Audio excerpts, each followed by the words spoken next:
నువ్వు దీనుడు అయితేనే విడిపిస్తాడు. నిజమే, మనం అనేక రకాల బంధకాల్లో ఉన్నమాట నిజమే. ఆర్థిక బంధకాలు, పేదరిక బంధకాలు, రోగ బంధకాలు, ఇంకా రకరకాల సమస్యలలో ఒక బంధకాలు మాత్రమే మిమ్మల్ని బంధించిన మాట నిజమే. విడుదల లేక సతమతం అవుతున్న వారు ఎంతో మంది ఉన్నారు ఇక్కడ.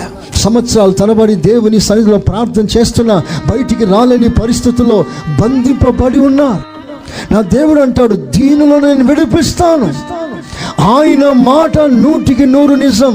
అందరు చేతులైతే ఆమేనండి చెప్పండి గట్టిగా. విడిపిస్తాను అని మాట ఇచ్చాడా? ఎన్ని అడ్డొచ్చినా వాటిని తొలగించి నా దేవుడు విడిపిస్తాడంతే. హల్లెలూయా.